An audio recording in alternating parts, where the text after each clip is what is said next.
వృషభం వారికి ఎటువంటి స్వప్నం వస్తాయి? వృషభ లగ్నం వారికి, లగ్నం తెలియని వారు రాసి చూసుకోవచ్చు, ఎటువంటి స్వప్నాలు వస్తే మీకు అదృష్టం పట్టినట్టు.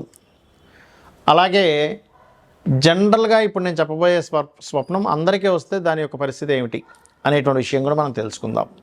అయితే ఈ యొక్క విషయాలు చెప్తుంది నేనైనప్పటికీ చెప్పిస్తుంది సాక్షాత్ లలితా అమ్మవారిగా భావిస్తూ, ఆ లలితాంబిక అమ్మవారి యొక్క అనుగ్రహం మీకు పరిపూర్ణంగా కలగాలని మనస్ఫూర్తిగా కోరుకుంటూ, ఇక్కడ స్వప్నం అనేటువంటిది ఏది ఉందో అది మీరు బాగా అర్థం చేసుకుంటే, అమ్మవారు మనకి ఇచ్చేటువంటి ఒక ఇండికేషన్, తన బిడ్డల్ని తను కాపాడుకోవడానికి ముందుగా ఇచ్చే సూచన. యాదేవి సర్వభూతేషు స్వప్న రూపేణ సంస్థిత. Okay, right. అయితే ఈ స్వప్న సంబంధించినటువంటి విషయంలో ముందుగా వృషభం వారికి పచ్చటి చెట్లు వస్తే చాలా మంచిదండి. పచ్చటి చెట్లు, గ్రీన్ డ్రెస్సు, తోటలు, పొలాలు, పంటలు ఇవన్నీ వస్తే చాలా మంచిది. అదేవిధంగా దేవతా రూపాల్లో ఒక్కోసారి వెంకటేశ్వర స్వామి, కాళికాదేవి, ఆంజనేయ స్వామి ఇలాంటివి కూడా వస్తాయి వాళ్ళ యొక్క ఉపాసన వలన. అయితే ఎప్పుడైనా మీకు పచ్చడి చెట్లు వచ్చాయి, లేదా సంతానం వచ్చింది పచ్చడి డ్రెస్ వేసుకొని, లేనట్లయితే మీరు ఏదైనా ఒక ఆకుకూరలకు సంబంధించినటువంటి వచ్చింది, ఏదైనా ఒక గ్రీనరీ రిలేటెడ్ సంబంధించిన ఒక గార్డెన్కి వెళ్ళారు, ఒక పంట దగ్గరికి వెళ్ళారు, అలా వచ్చింది, అది మీకు చాలా చాలా చాలా శుభ సూచకం. దానివల్ల మీకు ధనయోగం కలగబోతుంది అని చెప్పి దాని యొక్క అర్థం కూడా. మరి అలా కాదండి, జనరల్గా అందరికీ వస్తే ఏమిటి? ఇప్పుడు మీరు వృషభం వారికి చెప్పారు, మరి జనరల్గా వేరే వాళ్ళు కూడా పంట పొలాలు లాంటివి వస్తే ఏంటంటే, ఇక్కడ ఒక చిన్న ఇది చూసుకోవాలి. పంట చక్కగా పండినట్టు వచ్చిందా, పంట ఏదైనా నాశనమైనట్టు వచ్చిందా, చాలా ఇంపార్టెంట్ ఇది. అలా పంట పాడైనట్టుగా వస్తే ఎక్కడో మీరు చేసే థింకింగ్, ఆలోచన ఏదైతే ఉందో, రాంగ్ డెసిషన్స్ వల్ల ధన నష్టం జరగబోతుంది అనేటువంటిది దాని యొక్క అర్థం, గుర్తుపెట్టుకోండి.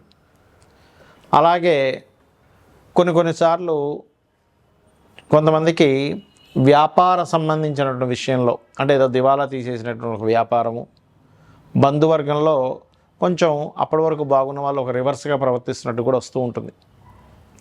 అటువంటి వచ్చినా కూడా మంచిది కాదు. అయితే ఈ యొక్క స్వప్నం వచ్చినప్పుడు అసలు ఏం చేయాలి, దానికి స్పెసిఫిక్గా స్వప్నశాస్త్రంలో ఏం చెప్పారు అనేటువంటి విషయాలు కూడా మనం తెలుసుకుందాం. ఏమిటా రూల్స్, శాస్త్రంలో చెప్పినటువంటివి ఏంటి? మనం చూడండి, ఎవరైనా ఒక సైంటిస్టులని చక్కగా చదువుకున్న వాళ్ళని అడిగితే ఏం చెప్తారంటే, మీరు చూసినటువంటిది పొద్దున్న ఏదైతే చూస్తారో, ఏదైతే మీరు మాట్లాడతారో అదే మన మైండ్ తీసుకొని స్వప్న రూపంలో అందిస్తుంది అంటారు. ఈ యొక్క విషయాన్ని మన యొక్క ఋషులు కానివ్వండి, స్వప్న శాస్త్రాలు రాసినటువంటి వారు కానివ్వండి, ఏం చెప్పారంటే ఈ యొక్క విషయాన్ని వాళ్ళు చెప్పారు చాలా స్పష్టంగా. మీరు ఏదైనా చూసినా, మాట్లాడినా, లేకపోతే దాని గురించి అనుభవించినా, దాని గురించి అనుమానపడ్డా, ఆ యొక్క పరిసరాల్లోనే పొద్దునంతా తిరిగారు. ఉదాహరణ గోశాలలో తిరిగారు, గోవు వచ్చింది, అప్పుడు మీరు తీసుకోవడం లేదు. లేకపోతే ఏ జూ పార్కు వెళ్ళి సర్పాలను చూశారు, సర్పం వచ్చింది, సంబంధం లేదు. అగ్నిని చూశారు, సంబంధం లేదు.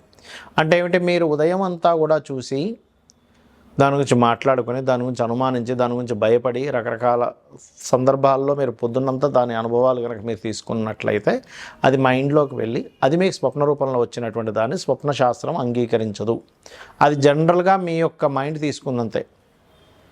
అలాగే స్వప్న శాస్త్రంలో చాలా స్పష్టంగా మీరు అర్థం చేసుకోవాల్సింది ఏంటంటే, మీ స్వప్నం ఎలా వచ్చింది, అందులో మీరు భయాందోళనకు గురయ్యారా, లేకపోతే మీరు ఆ స్వప్నం వచ్చినప్పుడు ఒక రిలీఫ్ అయినట్టుగా ఫీల్ అయ్యారా? అంటే పైనుంచి కింద పడిపోతున్నారు, ఇట్స్ బ్యాడ్, కొండ మీద నుంచి, లేదంటే కొండ ఎక్కుతున్నారు, చాలా మంచిది. చాలామందికి సర్పం స్వప్నంలోకి వస్తే అమ్మో అంటారు, కానీ సర్పం కాటేసినట్టు వస్తే మంచిదే, కానీ సర్పం చుట్టినట్టుగా రాకూడదు. ఈ రకంగా కండిషన్ అంటే ఒక పూర్తిగా ఒక పెద్ద ఊరు మొత్తం తగలబడిపోతుంటే వచ్చిందనుకోండి, మీకు అది మంచిది కాదు. అలా కాకుండా ఒకటి కాగడా ఇచ్చారు మీ చేతికి, చాలా మంచిది. ఆ రకంగా స్వప్నం యొక్క స్థితి ఏమిటో తెలుసుకోవాలి. అలాగే స్వప్నం ఏ సమయంలో వస్తే ఎంతకాలంలో మీకు ఫలితం ఉంటుంది, అది మంచిదైనా చెడైనా చెప్పారు శాస్త్రంలో. రాత్రి 9కో 10కో నిద్రపోయారు మీరు, ఉదాహరణకి ఇవాళ రేపు అంత ఎర్లీగా నిద్రపోయే వాళ్ళు లేరు అనుకోండి, 11, 12 అవుతున్నాయి. బట్ 9, 10 గంటలకు ఎవరైనా నిద్రపోతే 12 లోపల మీకు కనుక స్వప్నం వస్తే ఆ స్వప్నం చాలా లేటుగా ఉంటుంది దాని యొక్క రిజల్ట్ రావడం. అంటే 1 year అవుతుంది, almost 1 year, 6 months to 1 year పడుతుంది. అలా కాకుండా మీరు అర్ధరాత్రి 12 నుంచి 3 గంటల లోపల వచ్చిందనుకోండి, ఈజీగా ఒక 3 నుంచి 6 నెలలు పడుతుంది. అలా కాకుండా 3 నుంచి 5 గంటల మధ్యలో వచ్చింది ఉదాహరణకి, అది ఒక నెల రోజుల్లో వచ్చేస్తుంది మీకు ఆ రిజల్ట్ అనేటువంటిది. అలా కాకుండా 5 నుంచి 6 లోపల తెల్లారే లోపల కనుక వస్తే మీకు అది ఒక 15 డేస్ 10 డేస్ లోపల అవ్వచ్చు. నిద్ర లేస్తూనే వచ్చింది, నెక్స్ట్ డే కూడా కావచ్చు, 1 వీక్లో కూడా కావచ్చు. నిద్ర లేస్తున్న స్వప్నంతో నిద్ర లేస్తాం, గబుక్కనేదో తుల్లి పడుతున్నాం, అబ్బా మంచి కల వస్తే నిద్ర లేపేసామంటూ ఉంటాం. ఇది శాస్త్రంలో చెప్పినటువంటి విధి విధానం. అయితే మనకి ఎప్పుడైనా చెడు స్వప్నం వచ్చింది ఏం చేయాలో చెప్పారు శాస్త్రంలో.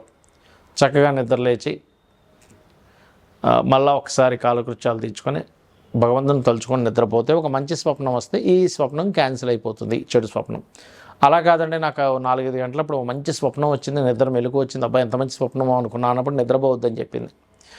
చక్కగా మేలుకొని ఉండి మీరు స్నానపానాది కార్యక్రమాలు ముగించుకొని దేవతారాధన చేసుకోవాలి. అయితే చాలామంది చేసే తప్పిదం ఏమిటి ఇక్కడ, స్వప్నం రాగానే ఇంట్లో వాళ్ళు చెప్పేస్తారు, అలా చెప్పకూడదని చెప్పింది శాస్త్రం. ఉదయం నిద్ర లేచి చక్కగా మీరు మీ యొక్క పూజాది విధానాలు మీ పనులన్నీ చేసుకొని ఆలయానికి వెళ్ళి వచ్చి స్వామివారిని దర్శనం చేసుకుని, అమ్మవారు కావచ్చు స్వామివారిని కావచ్చు, దర్శనాది కార్యక్రమాలు అయిపోయిన తర్వాత ఇంటికి వచ్చి మధ్యాహ్న భోజనం తర్వాత చెప్పాలి.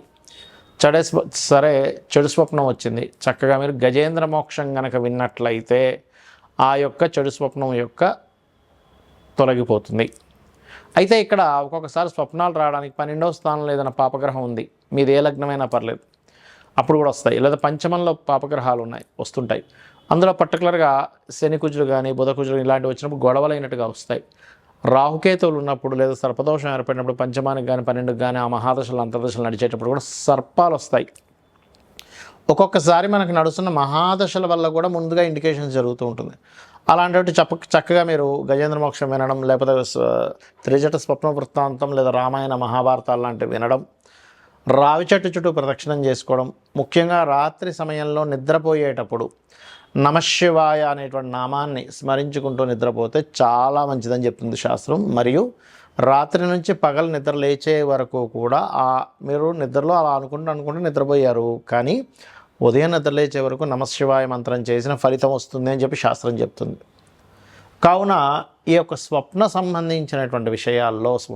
సంబంధించినటువంటి విషయాల్లో ఎప్పుడైనా మీకు ఇబ్బందికరమైన స్వప్నం వస్తే భయపడకుండా నేను ఇప్పుడు చెప్పినటువంటి గజేంద్ర మోక్ష ఘట్టాన్ని ఒకసారి తలుచుకున్నా పర్లేదు మీరు మొత్తం, ఎందుకంటే 1 అవర్లో ఉంటుంది, మీరు యూట్యూబ్లో కొడితే. అలా కాదండి, మేము తలుచుకోవాలనుకుంటే చక్కగా నిద్రలేచి ధ్యానంలో కూర్చొని ఒక గజ సమూహం త్రికూట పర్వతం అనేటువంటి పర్వతంలో, ఈ ప్లెయిన్లో జరగలేదు, త్రికూట పర్వతంలో జరిగింది. వెళ్తూ ఉంది, కొన్ని వేల లక్షల కొన్ని వాళ్ళ భార్యలతో నీళ్ళలోకి వెళ్ళారు, దాహం వేసిందని. నీళ్లు త్రాగడం మాత్రమే కాకుండా అక్కడికి వెళ్ళి కాసేపు జలకాలాడి అక్కడ కొంచెం గందరగోళాన్ని సృష్టించారు. లోపల ఉన్నటువంటి ముసలి కదిలి వచ్చి ఆ గజరాజు యొక్క కాలిని పట్టుకుంది. కొంచెం సేపు వాళ్ళిద్దరి మధ్యన పోరాటం జరిగింది. దాని తర్వాత ఇంక నేను అలసిపోయి